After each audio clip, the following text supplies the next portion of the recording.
This program is for discussion purpose only. Business Plus TV or any of our anchor does not bear any responsibility or liability towards the content.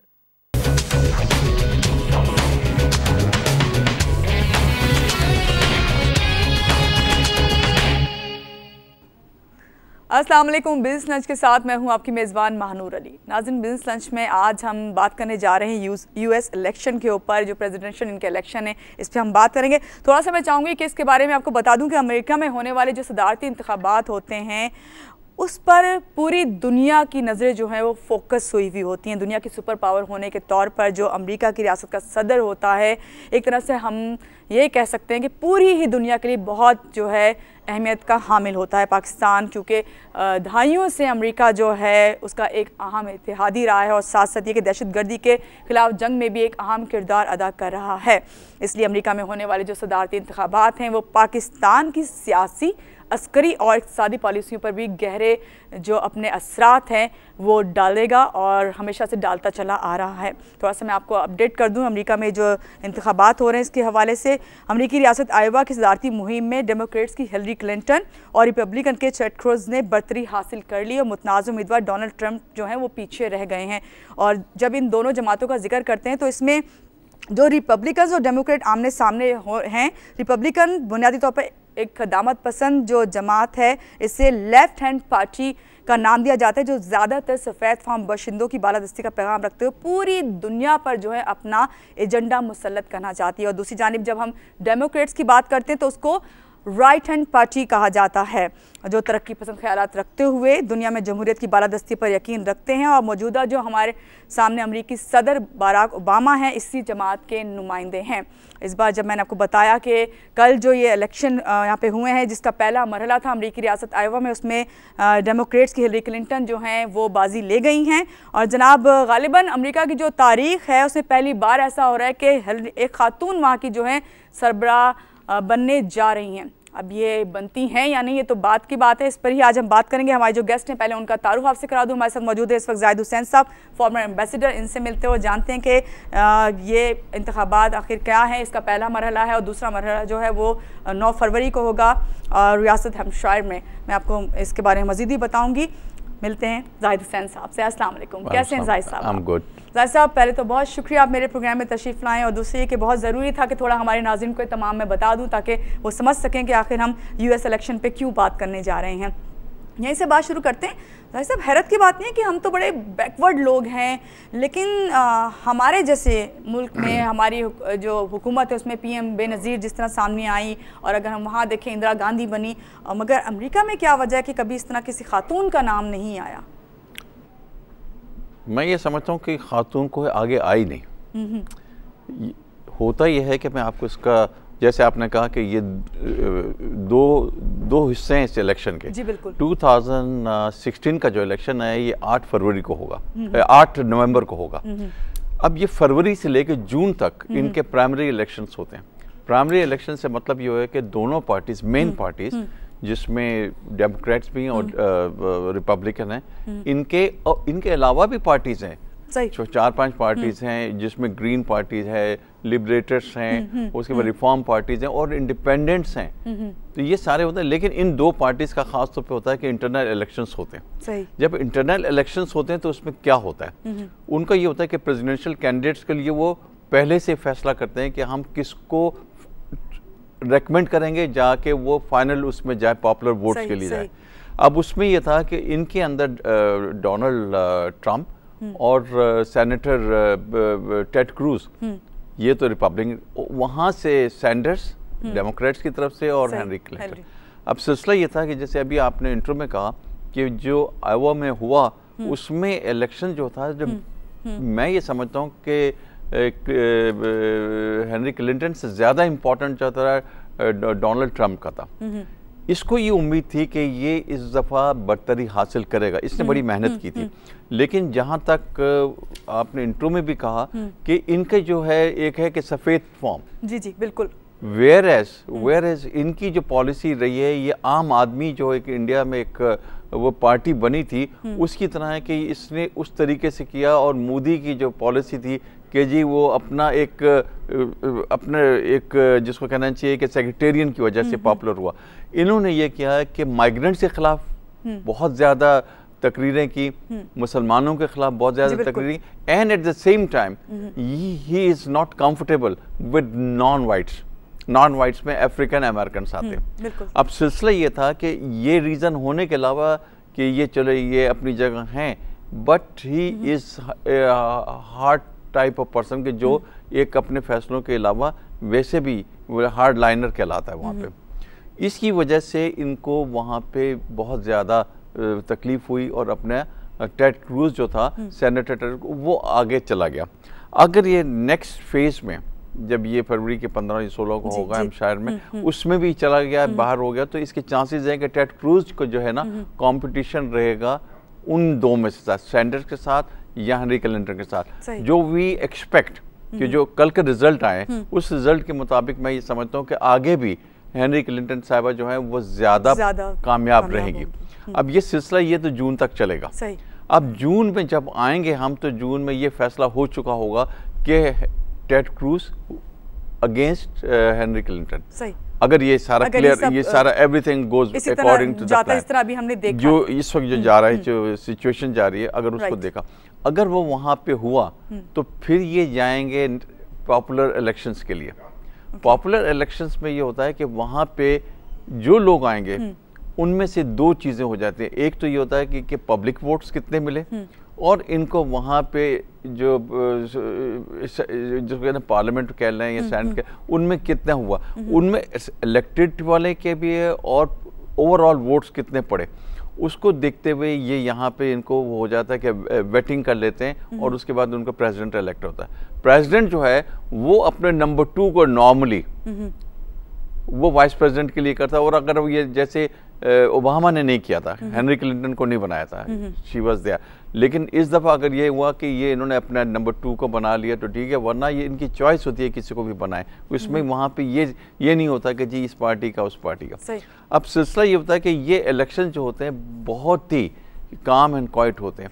और अच्छा एक चीज़ और भी आपसे पूछूंगी, sorry आपकी बात काटनी पड़ रही है जाहिद साहब, ऐसा फील हो रहा है कि वो ये तकरीबन इनका जो सिस्टम है, जिस तरह हम 2016 का सिस्टम प्रोसीजर आप बता रहे हैं, इससे लगता है कि आप सारे वक्त ही बिजी रखते हैं तमाम अपने लोगों को कि इनको ये पार्टी के लोगों को, सिर्फ पार्टी के लोग।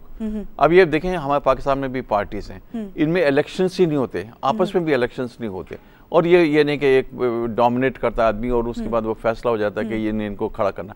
वहाँ पे पार्टी ये फैसला करती है प्राइमरी इलेक्शन में, और वही फिर फाइनल इलेक्शन में चले जाते हैं। अब ये पार्टी, अब मैं एक्चुअली बताऊँ आपको कि वहाँ के इलेक्शंस पाकिस्तान में या दीगर ममालिक में इलेक्शंस होते हैं, हर एक का अपना अपना एक वो होता है जिसको कहना चाहिए अप्रोच। इनकी जो एक अप्रोच है वो ये होती है कि मनी, जिसमें कॉर्पोरेट वर्ल्ड के लोग आ जाते हैं, वो एसेस करते हैं कि किस पार्टी को देना है कि जो हमारी इकोनॉमी के लिए ठीक होगी। बिल्कुल, ये पढ़ रही थी और बड़े हैरानकुन बात थी। अच्छा, दूसरा चीज होती है कि मनी में वॉल स्ट्रीट वाले आ जाते हैं, वही सारे जितने भी बिजनेसमैन हैं। दूसरी तरफ आते हैं, आप कह रहे थे मीडिया का रोल बड़ा इंपॉर्टेंट होता है, इस पे इन्वेस्टमेंट होती है मीडिया पे, और ये लोग जो अपनी पार्टी के लोग पैसा देते हैं वही इन्वेस्ट होता है, ये अपनी जेबों से नहीं देते, ये पार्टी के लोग देते हैं। तो ये मीडिया।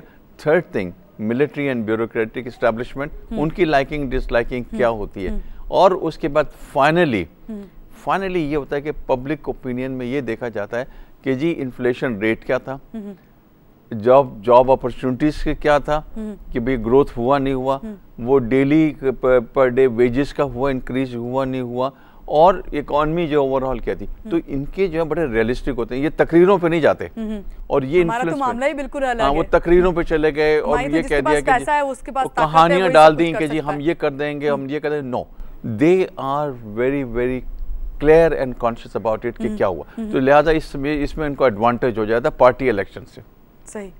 और आवाम अलग जो है दे आर वेल अवेयर कि वो पूरा रिकॉर्ड आ जाता है उनके साथ, एक एक चीज़ के आपका जो है जीडीपी का ग्रोथ क्या था, तो वो सामने देखेंगे कि जी 20 साल से क्या ट्रेंड चला रहा है, अब ओबामा ने क्या किया ट्रेंड, अगर वो ट्रेंड बेहतर है तो इसका मतलब ये है कि उसने उसको फॉलो करेंगे। अच्छा, unemployment is very important over there. Unemployment का रेट जो है ना वो भी इनके वक्त में तो डाउन हुआ है और ये बाकी चीज़ों में भी ये इज़ मच बेटर, लेकिन फिर भी मैं ये कहता हूँ कि लोगों को तकरीरों में इंटरेस्ट नहीं है, वो पर्सनालिटी का।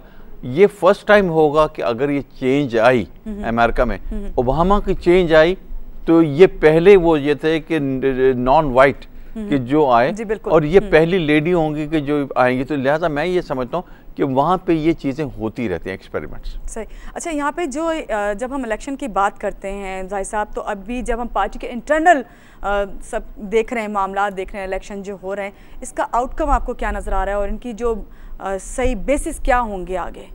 देखें जी, मैं ये समझता हूँ कि they will be very realistic. उनको भी पता होता है कि हमारा क्या होना है। एक्चुअली उनकी जो वो ओपिनियन पोल जो है उन पे नहीं जाते वो लोग, वो ये देखते हैं कि हमारे जो फैक्चुअल स्टैटिस्टिक्स क्या है। मैं ये समझता हूँ कि इस दफ़ा भी रिपब्लिकन के जो है सिचुएशन ये होती है कि अभी तक इतना फेवरेबल मुझे नज़र नहीं आ रही चीज़ें, मुझे नज़र नहीं आ रही, लेकिन चीज़ ये होती है कि वो क्योंकि पार्टी है, वो इलेक्शन तो लड़ना है, उसने प्रूफ करना है, वो कोशिश करेंगे, लेकिन ये होता है कि एटलीस्ट वो बड़ी स्ट्रांग अपोजिशन ज़रूर बन सकती है। सही। अगर वो जीतते नहीं हैं, ये भी इफ एंड बट्स है ना, नहीं जीते तो अपोजिशन जो है पावरफुल बन सकती है कि जो वहाँ पे ये नहीं होता, मुकमकाव नहीं होता। This is the advantage over there. वो आएंगे and they will do everything in the interest of the country. सही। जाहिर साहब, ये तो हमें वाज़े नज़र आ रहा है, शुरू में भी मैंने प्रोग्राम में कहा कि जो डेमोक्रेट्स हैं वो तो फेवरेट ही है ना सबके, और ख़ासतौर से जब हम बात करते हैं इम्प्लिकेशंस की ग्लोबल इकोनॉमी पे, तो आप क्या समझते हैं कि जिस तरह बराक ओबामा का तो ताल्लुक़ है ही डेमोक्रेट से और वो इस हमारे लिए बेहतर है, तो आप समझते हैं कि पूरी दुनिया के लिए जब हम उनकी मईशत की बात करते हैं तो बेहतर होगा कि आगे डेमोक्रेट्स ही को लेके चला जाए, और आप समझते हैं कि उन्हीं का पलड़ा भारी रहेगा? देखिए, मैं एक चीज़ बताऊँ आपको कि दुनिया में कहीं भी कुछ भी काम हो रहा होगा तो अमेरिकन देश है कि military wise we are the most powerful, technology wise we are the most powerful, and democracy में हम सबसे बड़े। लेकिन मेरी अपनी फीलिंग है कि they do everything in their own interest, they don't do anything for you. Exactly. दुनिया में there is no free lunch. वो ये कहते हैं कि जी हमारा इंटरेस्ट है तो हम ये करेंगे, नहीं होगा तो आपको वो बिल्कुल ऐसा कर देंगे कि वी विल बी नोवेयर। मैं इस लिहाज से मैं समझता हूँ कि अमेरिकन इकॉनमी और इनके जो फंड्स होते हैं IMF के जरिए, वर्ल्ड बैंक के जरिए, इनके सारे मोटिवेटेड होते हैं कि जी हमने कहाँ पे क्या करना है। But at same time it's all, जिसको कहना चाहिए कि रोड मैप बन चुका होता है, और रोड मैप पे इनके थिंक टैंक बड़े काम करते हैं। जो प्रेसिडेंट की एक जो पर्सनालिटी होती है, ये फिगर हेड होता है।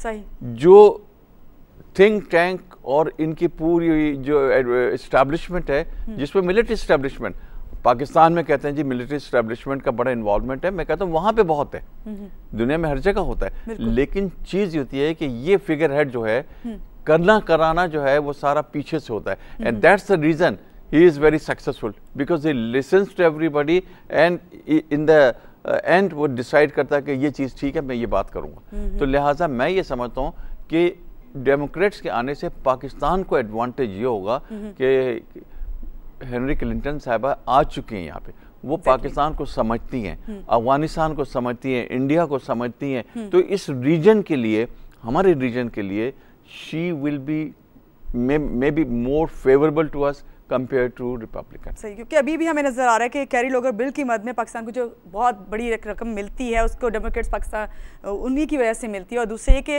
डेमोक्रेट्स पाकिस्तान के किरदार को अहम भी तस्वुर करता है, इसी वजह से कि आपने कहा ना कि वही बात के बगैर उसके तो कोई भी नहीं करता है। और यहाँ पर जब हम बात करते हैं इसकी रिपब्लिकन की, तो इसमें वो डू मोर का हमें मुतालबा करते नजर आते हैं हमेशा।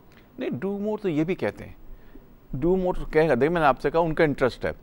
अब उनका इंटरेस्ट ये होता है कि जी they are the super power, they have to dictate and they understand everything better than what you tell them कि जी ये हमारा यहाँ पे वजीस्तान में करना है, हमने फाटा में करना है, ये करना, वो कहना नथिंग डूइंग, हमारे पास सब ब्लूप्रिंट पड़े हुए हैं, हमें पता क्या हो रहा है। सही। वो चीज़ होती है कि वो अपने लिहाज से सोचते हैं कि जी दुनिया में आफ्टर 10 ईयर्स क्या होना है, 20 ईयर्स क्या होना है। अगर ये चीज़ें ना हो और अगर वो सीधा ये चले गए हर जगह अमन हो, तो उनका असलहा कहाँ बिकेगा, उनकी चीज़ें कहाँ बिकेंगी। तो आप ये देखें कि दुनिया में अच्छाइयाँ भी हो रही हैं और बुराइयाँ भी हो रही हैं, दोनों में उनका हाथ है। सही, और इस तमाम चीज़ों को लेके चलना पड़ेगा। मैं आपको बता रहा हूँ कि अच्छाइयाँ और बुराइयाँ दोनों में उनका हाथ है, और दोनों का हाथ इस वजह से होता है कि जहाँ पे उनको ये देखता है कि पैसा का ग्रोथ हो, ये पैसा फिर हमारे पास आए, और फिर उसके बाद ये कहते हैं कि स्टेबिलिटी हो गई है तो यहाँ डिस्टेबल करके अब ये पैसा फिर हमारे पास आएगा। तो लिहाजा मैं ये समझता हूँ कि उनकी अप्रोच ये नहीं है कि जी ये कर, हाँ they are Americans, they have one thing, they love their country, they are proud of this thing, they are Americans. और दूसरी चीज़ होती है कि वो अपने गर्लफ्रेंड को कभी बर्दाश्त नहीं करेंगे किसी को देखे, ये उनका है। बाकी दुनिया में क्या हो रहा है अमेरिकन्स को नहीं पता कि क्या हो रहा है। तो लिहाजा एक गवर्नमेंट का भी यही है कि हम हैं सही और हमारी चलेगी। बात मैं करूंगी यही कि ये जो इलेक्शन होंगे इसका अफगानिस्तान, पाकिस्तान या यही कह लें कि मिडिल ईस्ट जो है, इसमें क्या इसका इफेक्ट पड़ेगा, क्योंकि वहाँ तो आपको पता है कि पीस होगा या नहीं होगा, जो हालात नज़र आ रहे हैं हमें। देखिए बताऊँ आपको कि ये इलेक्शन के रिजल्ट्स होंगे ये दिसंबर तक होंगे, और ये जनवरी में नया प्रेसिडेंट आ जाता है। सही। उनको टाइम होता है कि भाई जो जाने वाला होता है वो ब्रीफिंग दे के जाकर अपनी पूरी ब्रीफिंग होती है, तो लिहाजा उस दौरान में ओवरऑल ब्रीफिंग मिलती है, वो सेटल डाउन हो जाता है।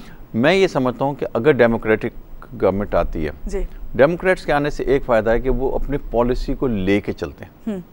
अगर दूसरी तरफ रिपब्लिकन आते हैं तो वो अपनी पॉलिसी को इंडक्ट करेंगे, चेंजेस लाके करेंगे। हमारे लिए ये एक in the interest of region and Pakistan ये है कि हमारे इंटरेस्ट में डेमोक्रेट आए। सही, इस पे और भी मजीद बात करती हूँ। यहाँ पे जाहिद साहब हम छोटी सी ब्रेक लेते हैं और ब्रेक के बाद फिर वापस आते हैं, हमारे साथ रहिए।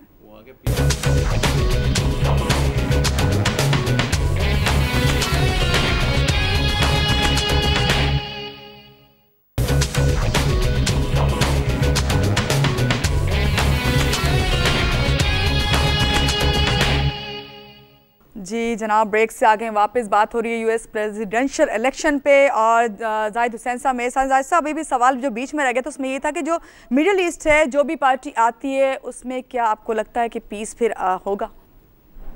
देखिए जी, मैं आपको इसमें अपना ओपिनियन जो पर्सनल है मेरा ओपिनियन, वो ये है कि चाहे डेमोक्रेट्स आए चाहे रिपब्लिकन आए, जो ओवरऑल जिसको कहते हैं नक्शा जो है, जो उनका मिडिल ईस्ट का मैप है, जो उनके एक किस्म का सेटअप है, इनके अंदर चेंजेस आएंगे। सही। और सेटअप में चेंजेस जो हैं उसके लिए ये होता है कि देयर इज ऑब्वियस रीजन। इसमें बेशक मैं यहाँ पे कहूँगा इस वक्त ईरान का जो अपर हैंड है, ईरान को जो उन्होंने इतने अरसे सप्रेस रखा है, और ये सप्रेस रखने के बाद उनको जिस तरीके से इस वक्त वहाँ पे लोग जा रहे हैं वो फ्लॉरिश करेगा, उनको लेके जा रहे हैं, क्योंकि उनके हाथ पैर उन्होंने काट दिए। सही। अब चीज़ होती है कि वो कहते हैं कि ठीक है इकोनॉमिकली करते रहो, अब हमारा मसला नहीं है। उनको ये भी एहसास हो गया कि जी ये अब बड़े केयरफुल हो गए और केयरफुल होकर मिडल ईस्ट में इंटरफेयर करेंगे। बट एट सेम टाइम वो जो दूसरी तरफ बैठे हुए जो हमारे अपना की प्लेयर्स हैं मिडल ईस्ट के, जिसमें सऊदी अरेबिया फोर फ्रंट में दूसरे, यहाँ पे ये होगा कि मसले मसाइल ख़त्म नहीं होंगे। ये मसले यमन के भी रहेंगे और सीरिया के भी रहेंगे, ये रहेंगे क्योंकि उसमें दूसरी पावर्स भी इन्वॉल्व हैं, रशिया भी है। अब चीज़ ये होती है कि अगर ये लोग आते हैं तो ये तो उनके जहन में होगा कि फ्यूचर में इनको इकोनॉमिकली कहाँ पे रखना है और पॉलिटिकली कहाँ पे रखना है। ठीक है, वो एक चीज़ है कि अपना जिसको कहने से चेंज ऑफ गार्ड्स के चांसेस ज़्यादा है। ये लफ्ज़ मैं इसलिए इस्तेमाल कर रहा हूँ कि ये बड़ा केयरफुल डिप्लोमेटिक वर्ड कहलाता है, change of guard. Change of guard हो जाता है, उनका पर्पस पूरा हो जाता है, दूसरा सेटअप आता है, वो फिर उनको लेके चलता है। तो लिहाजा मिडल ईस्ट में तो ये होगा। जहाँ तक अफगानिस्तान का सवाल है, उनके जहन में एक चीज़ बड़ी क्लियर है कि अगर वो बिल्कुल छोड़ के चले गए तो यहाँ पे एक दफ़ा फिर वही मसला होगा कि जो उनको कम से कम 10 साल 20 साल लगे इन चीज़ों को सेटल करने में, पहले भी चले गए तो मसला हो गया था। तो लिहाजा they will remain here directly और इनडायरेक्टली, और इसमें पाकिस्तान को हर लिहाज में लेके चलेंगे, और पाकिस्तान के लिए एडवांटेज होगा कि वो उनके साथ मिल के चलें ताकि अफगानिस्तान में भी पीस हो, ईरान की तरफ से भी हम सेटल हों, और हम इंडिया की तरफ से भी जहाँ तक जो इस वक्त डिस्कम्फर्ट है वो हमारे बच जाए। लेकिन अगर ये चीज़ें नहीं हुई और यहाँ पे भी यही चीज़ें चली, जिसकी रिस्पॉन्सिबिलिटी इनिशियली हम पे आती है, हम दूसरों को ब्लेम दे देते हैं लेकिन हम पे आती है। अगर हम खुद ख़राब ना हो तो इतनी ज़्यादा खराबियाँ ना हो। हम लोग अगर जिसको रियल पाकिस्तानी हो, रियल मुस्लिम हो, तो इतने मसले ना, लिहाजा उनको ये देखना हो रहा है कि इनके अपने मूड क्या है। तो यहाँ पे अगर गवर्नमेंट स्टेबल रही, ट्रांसपेरेंसी रही और उसके बाद बाकी चीज़ इंडिकेटर अच्छे रहे, तो मैं ये समझता हूँ कि they will support us like anything. और पाकिस्तान को जो सबसे बड़ी सपोर्ट है वो चाइना की है, जिसकी वजह से किसी को भी डाउट जिसकी वजह से American they are conscious about it कि जी चाइनीज़ की सपोर्ट है और चाइनीज़ का अपना इंटरेस्ट है, बिल्कुल उनका अपना इंटरेस्ट है। लिहाजा मैं ये समझता हूँ कि रीजन में पाकिस्तान जो है, अगर थोड़ा सा जिसको कहना चाहिए कि सेल्फलेस हो के पॉलिटिशियन चले, सेल्फलेस हो के चलें, जो अभी तक जो कंट्रोवर्शियल हैं ये वो ना हो, तो पाकिस्तान के फ्यूचर में बेहतर सकता हूँ। अमेरिका के साथ दोस्ती बेहतर होगी, क्योंकि चाइना ये कभी नहीं चाहता कि अमेरिका की दोस्ती हम छोड़ें। वो खुद भी रखी हुई दोस्ती हम भी, और भी उस सूरत में जब डेमोक्रेट्स हम आता है। और उसके अलावा एक और चीज़ मैं बता दूं आपको कि इंडिया जो है इवेंचुअली वो भी ये समझने लगा है कि ये जो है अगर हमारे ताल्लुकात उनके साथ ख़राब होंगे तो इवेंचुअली उनके लिए ख़राब होगा, इंडिया के लिए। तो लिहाजा वो भी इस कॉरिडोर में रह के अपने आप को एक पीसफुल रीजन को लाएगा, लेकिन middle east will remain a problem for us. सही जाहिद साहब, बहुत अच्छा आपने डिटेल में ये बात बताई, लेकिन एक और चीज़ भी बड़ी अच्छी नज़र आती है इस इलेक्शन के बाद, जब अगर हिलरी क्लिंटन आ जाती हैं और फर्स्ट यूएस लेडी जो प्रेसिडेंट होंगी, तो उससे सबसे बड़ी जो चीज़ नज़र आती है जिसमें ख़वातीन के लिए बेहतरी नज़र आती है, ख़वातीन के लिए बेहतर हो कि आज तक देखने में नहीं आया, और ये भी प्रूव होगा दुनिया में कि भाई ख़वातीन के लिए रास्ते भी खुलेंगे। देखिए, ख़वातीन के लिए तो रास्ते खुले होते हैं, ख़वातीन तो डोमिनेट कर रही हैं। ये हम जैसे तो फिर भी कर रही हैं, लेकिन ख़वातीन दुनिया भर में डोमिनेट कर रही हैं। लेकिन चीज़ ये हुई है कि पाकिस्तान में प्राइम मिनिस्टर बनी, इंडिया में बनी, श्रीलंका में बनी, मैं दुनिया में हर जगह देखता हूँ, इवन यूके में मार्गरेट थैचर बनी। अब यहाँ पे इसलिए हो रहा है कि उन्होंने भी रियलाइज़ किया है कि पहले बाराक ओबामा को लेके आए, एक चेंज आई। दूसरी जब ये चेंज आएगी, मैं ये समझता हूँ कि औरतों का तो डोमिनेशन रहा, लेकिन यहाँ पे ड्यू टू वन और अदर रीज़न ये नहीं आ सकी। हालांकि डेमोक्रेसी इनकी बहुत पुरानी है। इनके आने से दो फायदे होंगे। एक फ़ायदा ये होगा कि जैसे मैंने कहा कि ये जो फिगर हेड होता है वो प्रेसिडेंट होता है, लेकिन she is very capable lady मेरे नज़दीक। कैपेबल इस सेंस में कि एज फॉरेन एस्टैब्लिशमेंट का चार्ज सेक्रेटरी रही उनकी, मिनिस्टर का लेवल होता है, उनकी पूरी नॉलेज है। दूसरी चीज़ ये होती है कि उसका हस्बैंड जो है एक्स प्रेसिडेंट है। तीसरी चीज़ होती है कि उनकी फैमिली जो है जो वेल इंट्रेंच्ड फैमिली है। मैं ये समझता हूँ कि beside think tank others she will be very successful person. और मैं इसलिए कहता हूँ पाकिस्तान के करीब है वो, पाकिस्तान को पूरी तरह समझती हैं। तो लिहाजा औरत में ये होता है या तो शी इज़ अ वायलेंट, या बहुत दुश्मन होती है या दोस्त होती है, but she will B moderate. और ये सबसे ज़्यादा हमारे लिए फ़ायदे की बात है, मॉडरेट होगी। और she will B you know a sort of this thing कि वहाँ पे सिग्नल चला जाएगा कि आइंदा वहाँ पे ख़वातीन जो है ज़्यादा एक्टिव हुए, नॉट ओवर देयर बल्कि वर्ल्ड ओवर एक्टिविटी उनकी ज़्यादा हो जाएगी। मैं समझ इट्स अ गुड साइन। बिल्कुल, और ख़ास तौर से यही बात कि जब डेमोक्रेट्स का जिक्र आता है उसमें ये कि जमहूरियत जो है उसे कहते हैं कि पनपने का जो है ज़्यादा चांसेस मिलते हैं, और हमारे लिए, हमारे जैसे जो हमारे डेमोक्रेटिक हमारे है मुल्क, तो इसमें ज़रूरत है कि वही लोग हमारे सामने और हमारी हेल्प भी इसी अंदाज में होगी। इलेक्शन जो हो रहे हैं इस वक्त और जो इनका प्रोसीजर है, इस पर आपने बात की जाहिद साहब। थोड़ा सा मैं चाहूँगी कि ये आप थोड़ा सा बताइए कि अभी एक मरहला हमने देखा जो कल 9 फ़रवरी को दूसरा मरहला देखेंगे, तो इस तरह कितने दिनों के बाद गैप के साथ ये मैं आपको बताऊं कि this procedure will continue till June तक। ये जितने मरहले हैं ये सब तय हो चुके होंगे। जून के बाद जो है ना वो कैंडिडेट सामने आ चुके होंगे जो इन्होंने फाइनल लिस्ट करनी है, वो करके वो ले आएंगे। उसमें ये हो जाएगा, दो चीज़ें होंगी। एक तो वही ये पॉपुलर वोट के लिए जो नवंबर में आएंगे वो सारे होंगे, और प्रेसिडेंशियल कैंडिडेट जो है फाइनल हो चुके होंगे। लिहाजा वो चीज़ जो होती है यहाँ पे आके फिर हम कहते हैं इफ एंड बट्स की बात होती है। अगर रिपब्लिकन से ट्रम्प आउट हो जाता है तो Ted Cruz will be very difficult person. वो इनको सेनेटर है और वो खुद समझता है, वो उसमें काफ़ी हद तक वो टफ टाइम देगा। दूसरी चीज़ होती है कि अगर यहाँ पे सैंडर्स जो है हेनरी क्लिंटन के अगेंस्ट जो है, अगर वो कहीं पे कोई अपसेट हो गए मामला, तो उसमें ये हो जाएगा what we are talking about कि भाई फर्स्ट लेडी आना है और ये करना है, वो भी जो है वहाँ पे बड़े चांसेस हो जाते हैं। लेकिन मेरी अपनी फीलिंग है कि जून तक ये जब डिसीजन होगा तो टेड क्रूज और हिलरी क्लिंटन के जो है ना चांसेस बहुत ब्राइट हैं। सही, बहुत ब्राइट चांस। और यहाँ पे इस वाले बात को कि यूएस प्रेसिडेंशियल इलेक्शन जो भी इस वक्त हो रहे हैं, इसको हम यहाँ पे सम अप करते हैं कि अमेरिका में होने वाले ये जो सदारती इंतखाबात हैं, यकीनन पाकिस्तान का जो जमहूरी फ्यूचर है इसके लिए बहुत बहुत अहम है और अल्लाह करे कि बेहतरी ही रहे। बात करेंगे एक और आपके होने का फ़ायदा ये है कि आप ज़्यादा बेहतर तरीके से बता सकते हैं कि हमारे जब प्राइम मिनिस्टर साहब दूसरे ममालिक के दौरे करते हैं, या अगर मैं बात करूं कि वर्ल्ड इकनॉमिक फोरम की बात करती हूं कि इसमें हमने देखा कि वज़ीर आज़म नवाज़ शरीफ ने जो है स्विट्ज़रलैंड वहाँ पे गए और इसमें उन्होंने पार्टिसिपेट किया और उन्होंने बहुत अच्छी बातें भी की, जिसमें मेरे पास पॉइंट्स यहाँ हैं भी, जिसमें सबसे अच्छी चीज़ मुझे ये लगी कि उनका ये कहना है कि हम चाहते हैं, बिलीव करती है हमारी गवर्नमेंट, ट्रांसपेरेंसी इनकी पॉलिसीज़ में है। अब ये क्या है, कितना है, क्या नहीं, उस पर तो हम बाद में बात करेंगे। लेकिन जाहिद हुसैन साहब, वर्ल्ड इकनॉमिक फोरम की जब हम बात करते हैं तो इसके बेनिफिट्स क्या है, क्या फ़ायदा होता है इसका? इसके मैं इसको बहुत सिंपल वर्ड्स में कहूँ, यूनाइटेड नेशन में हर साल एक जिसको कहते हैं कि सालाना उनका इवेंट है कि जिसमें दुनिया भर के लोग जाते हैं, प्राइम मिनिस्टर, प्रेसिडेंट और अदरवाइज वो जो नॉमिनेट करते हैं। उसका क्या फ़ायदा हुआ? There is no such thing कि यूनाइटेड नेशन में जाके आप जाएं और आप सिर्फ ये करते हैं, तकरीर करते हैं।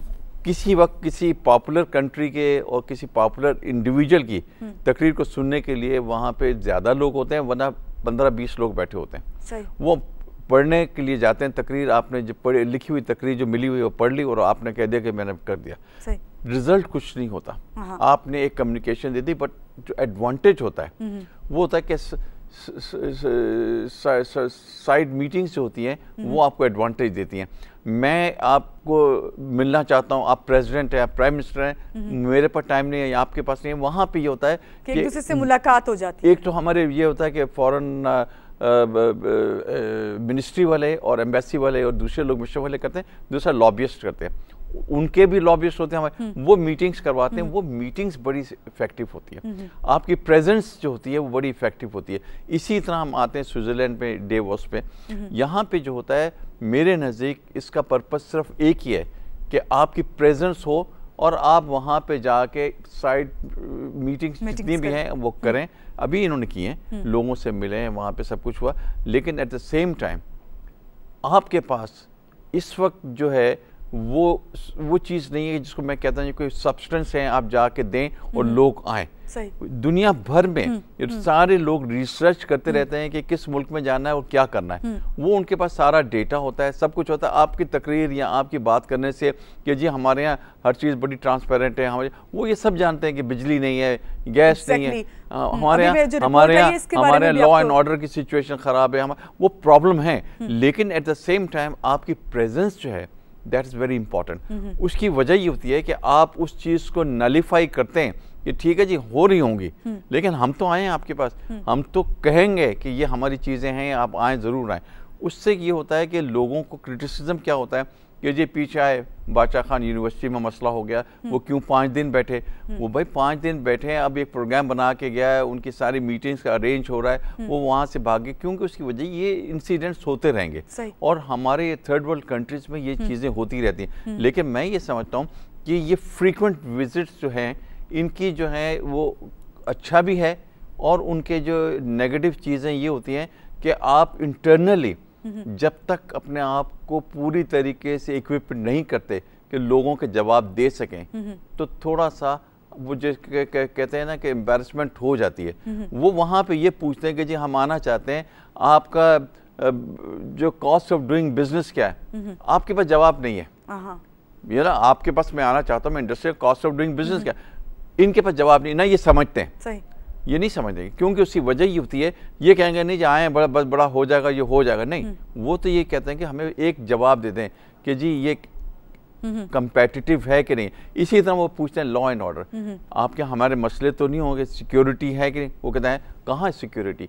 तो ये जो चीज़ होती है वो वहाँ बैठे हुए हैं, तो आपका बादशाह खान यूनिवर्सिटी हो गई, तो कहें जी आप बात कर रहे थे कि जी आपका बड़ा होल्ड है। तो मैं ये समझता हूँ कि जब कहीं हम जाते हैं तो इंश्योर करें कि आपके मुल्क के अंदर जब तक इंटरनल सिक्योरिटी नहीं ठीक होगी, इंटरनल अफेयर्स ठीक नहीं होंगे और करप्शन खत्म नहीं होगी और ट्रांसपेरेंसी सही नहीं होगी, I tell you this thing, ये चीजें सिर्फ इसलिए होता है कि आपकी प्रेजेंस लग जाए और वहाँ बड़ा सा पी लग जाए कि जी हम आए थे, अदरवाइज देयर इज नथिंग। ये आपने बिल्कुल सही बात की। और चलें, प्रेजेंस भी होना बहुत ज़रूरी हुई, आपने कहा कि होना भी ज़रूरी है, इतनी इंपॉर्टेंस है। यहाँ पे world economic forum global risk report 2016 भी मेरे सामने है, जिसमें बड़े बड़े, जिसमें 10 इन्होंने तो पॉइंट्स दिए, मैं सब नहीं बताऊंगी, जिसमें मेन वाटर क्राइसिस है, एनर्जी प्राइस शॉक एकदम से आपने देखा कि प्राइसेस नीचे आई पेट्रोल की, फिस्कल क्राइसिस हैं, एसेट बबल है, इस तरह स्प्रेड हो रहे हैं इन्फेक्शन ऑफ डिजीजेस, ये तमाम चीज़ें सामने आई। ये तो चले, इस पे बात करना तो एक अलग चीज़ हो जाएगी। मैं कथा कलामी की माफी चाहता हूँ, ये जो है इसमें आपका प्रेसिडेंट नहीं जाता है, इसके कम से कम 40-50 लोग जाते हैं डिफरेंट फील्ड, डिफरेंट फील्ड में जाते हैं, वो ग्रुप्स बनते हैं, दे इंटरैक्ट विद दीज पीपल और ये सीख के आते हैं, लेकिन सीख के आके इम्प्लीमेंट भी तो करें ना, करेंगे कहाँ पे, कैसे करेंगे। और जब भी इनको फिर मेरे ख्याल से फाइंड आउट भी किया जाता है इन तमाम जो प्रॉब्लम्स है, ये जो रिस्क है इस वक्त वर्ल्ड इकोनॉमिक फोरम में जो ग्लोबल रिस्क है, इसीलिए इसका यहाँ पे तस्करा भी किया गया है जाहिद हसन साहब कि अगर आप वहाँ से ये चीज़ें सीख कर आएँ या वहाँ से लेकर आएँ पॉइंट्स जिससे आके आप हल कर सकते हैं इन प्रॉब्लम्स को, इसीलिए शायद ये मीटिंग्स भी होती हैं। देखिए उनका इंटरेस्ट ज़्यादा है, उनका इंटरेस्ट ये होता है कि अगर वो अपनी कंट्री में ये करवा रहे हैं और उसके बाद लोग इकट्ठे हो रहे हैं, उनका एक आसान चीज़ हो जाती है कि इंटरेक्शन करा दें सबका। आपका इंट्रोडक्शन करवा दिया कि जी हाईएस्ट लेवल तक आपको कोई तकलीफ नहीं होगी, आप लगाएं इंडस्ट्री, आप ये करें, ये फैक्ट्स हैं। आपने कहा कि जी हमें आप फैसिलिटी दें, आप कल आ जाएं, आप उनको इनवाइट करते हैं। ऑफिशियल यहाँ जो ग्रुप जा रहे हैं पाकिस्तान से, डिफरेंट ऑर्गेनाइजेशंस के लोग जा रहे हैं, वो उनको कहते हैं आप आएँ, हम आपको लेके सारी चीज़ें दिखाते हैं। तो दिस इज़ व्हाट आई से कि उनको ये एडवांटेज है। बाकी जो चीज़ें होती हैं वो तो आपके वैसे डेली बेसिस पे भी हो रही है, हर दुनिया के हर कंट्री में आपकी जो एम्बेसी है उनका काम है, उनमें जो कमर्शियल अटैची है वो आपका काम यही करता है कि जब बिजनेस को सीख करे। एम्बेसडर का काम भी यही है। आजकल जो है वो पहले होता था bilateral and multilateral activities of the ambassador, अब जो है वो इकोनॉमिक एक्टिविटीज हैं। अब वो बिजनेस एक्टिविटीज को पहले देखना है कि आप how to promote your trade.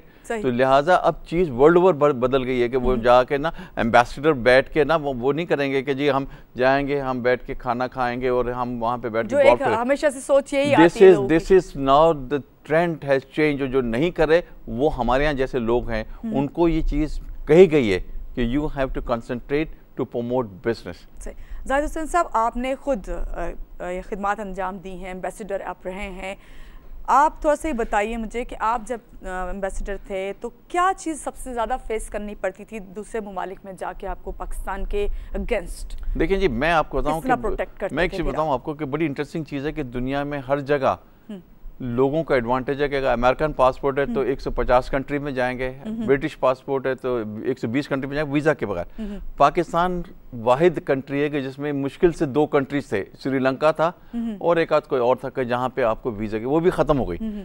जब मैं वहाँ पे गया केनिया में तो देयर वाज रिस्ट्रिक्शन, 4 महीने लगते थे। तो हमने पहला काम किया कि वीज़ा ऑन अराइवल जो अब तक चल रहा है, सही वीजा ऑन अराइवल जो नहीं हो रहा था, बड़ा मुश्किल था। उससे फायदा ये कि जब आप पहुंचेंगे जब भी आपको वहीं पे उस टाइम आपको वो सारा जो बहुत मुश्किल काम था, क्योंकि उसकी वजह ये कि तंजानिया में भी ब्लास्ट हुआ था, उसका भी मैं एम्बेसडर था, और यहाँ केनिया में भी ब्लास्ट हुआ था, उन्होंने बंद कर दिया था कि इनको देना नहीं। दूसरी चीज़ हुई है कि जब ये हल हो गया तो मेरे लिए मुश्किल क्या आई कि जब वहाँ पे मैं बैठा हुआ तो मुझे फ़ोन आता है कि एक्सीलेंसी आप एयरपोर्ट पे आए, मिनिस्टर हमारा बैठा है और सब बैठे। मैंने कहा मसला क्या हो गया? मैंने कहा PIA का मसला होगा, क्योंकि PIA भी हमने चलवा दी थी। जब वहाँ पे गया तो वहाँ पे 150 तबलीगी लोग थे, यानी इस तरह के जो बैग लेके आए थे। उन्होंने कहा देखें जी हम इनको कैसे हैंडल करेंगे। तो मैं उनको ये समझा रहा था कि ये अच्छे लोग हैं, ये नुकसान नहीं करने के। कहने लगे पॉइंट है ट्रेड्स कहाँ है, ट्रेड वाले आए, ये आए, ये तो अब तबलीग आ रहे हैं, ऐसा तो नहीं है आप इनके ज़मानत दे सकते हैं। अब मुझे बताएं क्या करें। फिर वहाँ पे वो कुछ मसले हो जाते हैं, लोग भाग जाते हैं, इधर भाग जाते हैं, कुछ हो जाए तो आपको पूछते, आप बोल देंगे कि जी पाकिस्तानी, हालांकि वो बांग्लादेशी थे तो आप हमें बुलवा लेते हैं। दूसरी चीज़ होती है कि वहाँ पे ट्रेड में स्ट्रेट में आप ये देखें कि हमने बहुत कुछ किया और हमारे वहाँ पे रवांडा में, ब्रूंडी में हमारे ट्रुप्स थे, हमारा उनके साथ लेजन था कि जिसकी वजह से मैं आपको बताऊँ कि पाकिस्तान आर्मी ने इतनी रेपुटेशन बनाई है कि अपने खाने और दवाइयाँ बचा के उन लोगों को देते थे, जिसकी वजह से उनके प्रेसिडेंट ने मुझसे कहा रवांडा बुरुंडी के कि ये हम हैरान है कि ये अपने खाने बचा के क्यों देते हैं। तो मैं आपको बताऊं कि बहुत डिफ़िकल्टीज आती हैं, लेकिन हर नेगेटिव चीज़ को पॉजिटिव बनाना भी हमारा काम और है, फेस करना भी काम होता है। बिजनेस में हमारे रजिस्ट्रेशन नहीं होती, दवाइयों की रजिस्ट्रेशन नहीं होती, हमारे फूड आइटम्स की नहीं, तो वो हमने करवाई। तो ये एम्बेसडर का काम ये होता है कि डिफ़िकल्टीज होती हैं और उन डिफ़िकल्टीज में उनके इलाकों को समझने के साथ साथ आप उनको बिल्कुल ऐसा करें कि जैसे कि आप उनके साथ बहुत ही करीब हैं, but you also give support to them. कहीं आप बिजनेसमैनों को लाएं, उनके यहाँ भी इन्वेस्टमेंट करवाएं। तो दोनों तरफ से होता है कि ये नहीं कि पाकिस्तान में जाएं वो करें या पाकिस्तान का हो, तो दोनों तरफ से ये उनको भी सपोर्ट देनी है। तो मैं ये समझता हूँ कि एम्बेसडर का जो काम है वो काम ये नहीं है कि बैठे और वहाँ पे आराम से गोल्फ खेले और चला। ये आपने काम करने के पहले लिस्ट बनाए, प्रायोरिटीज लिस्ट क्या है, कौन से ऐसे काम है कि जो हमारे होने चाहिए।